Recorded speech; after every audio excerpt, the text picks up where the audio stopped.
Hi guys, I'm Abby here and welcome to my channel. This is my first ever video where we will be going through the step-by-step process on how to make your own sneaker mask. And with that, we will be using an Adidas Ultraboost, one pair, two designs. Part 1 and part 2 for this video. So I do hope you like it, enjoy it, or at least learn something from it. And if you do, don't forget to hit the like button, subscribe to my channel, and don't forget to hit the notification bell so you will be the first to know the moment I upload a new video. And with all that being said, let's get on to it.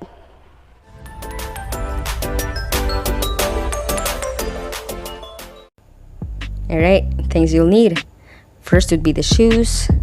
Brand new, used, beaters, it's definitely up to you. Just make sure to clean it. Scissors, an X-Acto knife, a cutter, or a kitchen knife, as long as it's really, really sharp. Needle and thread. If you want a nylon thread, that will be great as well. And a lighter. Then the rest would be optional, okay? Now, take off the shoe tree, the shoelaces, and the insole. Forgot to take that off in here. Do not throw that away though, because we'll be needing that for the third part of this video, because we'll be using that for something else. Not gonna say it yet. And yes, we are going to cut the uppers from the midsole all the way around. Ta-da! Insoles out. Now, you can use the sole as a guide while cutting. Alright, now just be sure to cut as close to the base as possible so you can also maximize, the material that you've got on your uppers, which is why you have to consider what kind of shoes you'll be using for this project, because it will definitely be way easier to cut through a prime knit compared to a leather, for example, and then it'll be very, very hard for you to breathe. So please do take note of that if you want this to be functional. But if you just want to be flexing, even though your face is gonna be sweaty and itchy and hard for you to breathe, then it's definitely up to you. Don't blame me, okay?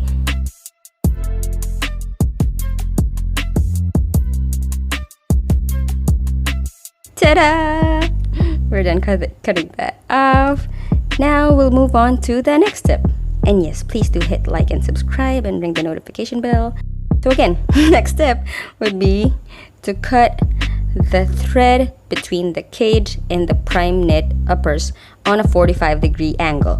Why? Because you wouldn't want to ruin your prime knit uppers, but it's okay for you to, slice through a little on your cage because that's thick. And if you have a seam ripper, you can use that too if you do not have an X-Acto knife.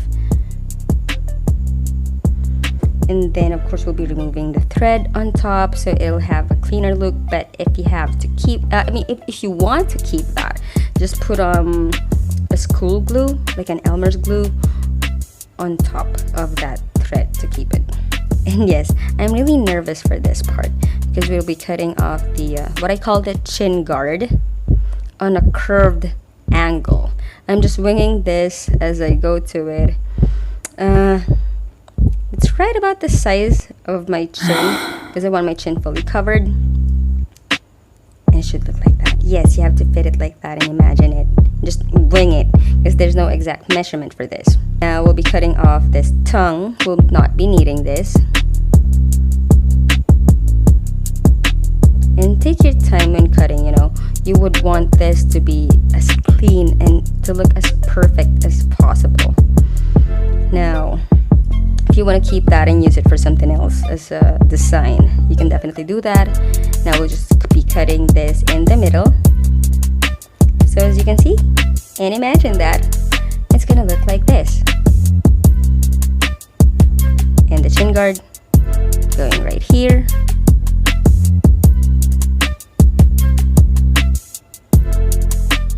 Now this Boost specific one has a foamy inner lining, a padding that I prefer to take off because again it'll be very hard for you to breathe and your face will be sweating. So I'll be taking off most of it, still using the X-Acto knife because there will be a lot of glue and thread. So please be patient with this if you want to take this off too.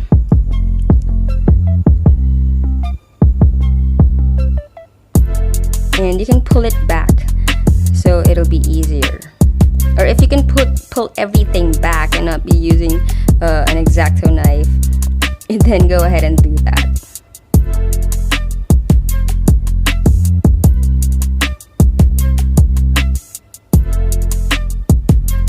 Now I'm just gonna be using scissors because it's easier. And still use the X-Acto knife on some of it because there's really a lot of glue and thread.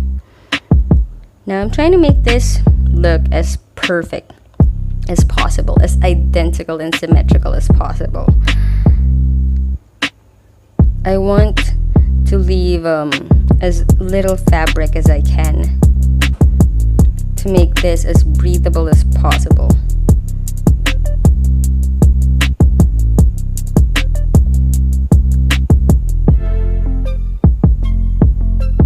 And yes, please excuse my face, my mannerisms. I just can't stop it, and this is my first video, so please be kind and nice to me if you can. But if you won't, I mean, I can't do anything about that. But if you can, please do. And there you go, it should look like this. And now there's another lining in there, as you can see. We'll be cutting like 1/2 centimeter between the knit uppers and the heel guard. Why, you may ask? It's because we will be inserting a part, just a little part of the chin guard in this area later on, once we start sewing that. That's why I had to cut some of it. And yes, if your your chin guard looks like this, like it has an extra fabric, just cut it off. Don't be lazy.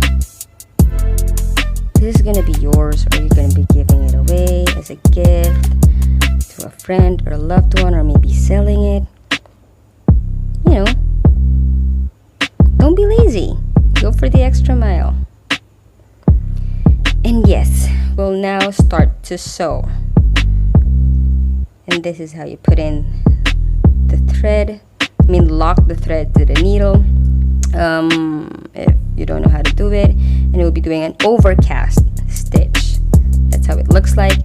We will just basically be going round and round. I'm trying to insert it here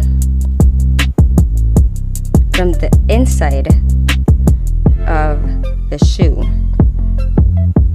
and out in the middle between the prime knit and the heel guard. Now from the right side of the chin cover to the wrong side. Sorry, my shitty tripod. There you go. In, out, in again, out. Just round and round. I'm doing this twice per stitch. So just to make sure it's, secured and durable. You wouldn't want this to be flimsy, like falling off your face. That's gonna be a fail. And you already exerted your effort on this, your money, your time. So just go all the way in, Here, another angle I'm trying to show. Because, some of you might not know how to sew. And it should look like this. The chin guard covering everything. Like, anything and everything it has to cover on my chin. And if it has an excess fabric, just cut. Now we're going to be lacing this. And this should be done. If you want this, just looking like this, then you're all good. You can stop right here. Just watch the whole video. The next steps we'll be doing will all be optional, because they're going to be going all out on this one. Now if you have this, what do you call this? Paracord lock. So, you know, instead of tying it on your head, you can just use this and you know, insert it with anything you can insert it with. Obviously that did not work, and that too. And yes, I found a really long sharp forceps and it worked. Just poked it out. See how easy that is? Now I'm just using the lighter on this tip to clean out some of the edges. Now don't do this too much because this is gonna be really itchy on your face, you know, so you wouldn't want to overdo this part, just to avoid the fraying as well, you know, especially if you have a fabric like this. What a face, I know.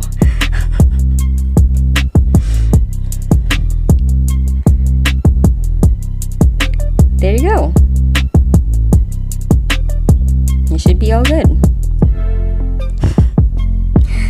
Yeah, that was exhausting. And that was just the first mask. I'm not gonna lie, this ain't hard, you know, this isn't easy to do. Now we'll be stitching and gluing this to the cage. If you have a barge cement, that would be perfect. If you do not have one, you can use a glue gun or a shoe glue. And just be sure to put the glue on both sides so it'll, you know, adhere better. And yeah, I ran out of barge, so damn it, right? Just wait for a few minutes before you actually stick it in. I don't know, it's just how barge works. You have to wait for like 3, 5, or 7 minutes. And yeah, we have to keep that in place, so I just use a clothespin. And if you have what do you call this, a hand drill with a sanding disc or any kind of sanding, you know, sanding bit, you can definitely use that to smoothen this out, because it just looks nice and, you know, everything's neat. And yes, I am a little OC, so trying to make everything look as perfect and equal as possible and double checking everything. So instead of looking like this, you will have something like this. See, it's pretty. Now with the extra fabric in there, you can just cut it or use a lighter to clean that up. And of course, we are gonna paint it using Angelus paint, the only paint that I use. But of course, we have to prep it first using an acetone and a cotton pad. Get one from your mom or your girlfriend or your friend. Now we'll be doing this twice on all the parts that we are going to paint. There is this, you know, like a factory coating. So we have to take that off so we can make the paint adhere better to the material that we've got. Rubber band hack. If you do not have a rubber band, you can use gloves as well, or any rubbery thing. Yeah, and start from the edges. Why? Because you wouldn't want to ruin everything you've done just because of the paint. You don't want that to get all over. And just use short, quick strokes. Don't put blobs of paint in it. Just really thin layers. Anyway, we'll be doing this, you know, 2 or 3 more times, depending on how black you want the black to be.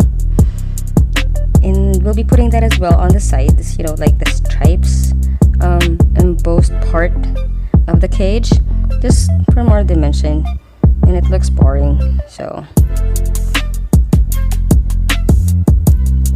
just paint anything with whatever color, with whatever part you want to paint. It's definitely up to you. If you want to glue that off, you can do that too. And then we'll just let this dry after 2 or 3 more coats. Then we're good. And yeah, it's nighttime. I used like a metal sanding bit, just like this, to drill more holes yes, 3 more holes into the cage because I really want it to be secured. And when you're doing this, since there is still a fabric, see that? It won't go in. You can do it on the other side, whichever way works. And then this, you know, do the lacing. Whenever you're lacing, just be sure on where you want the aglets to be, in or out, showing off or not. And that's basically it.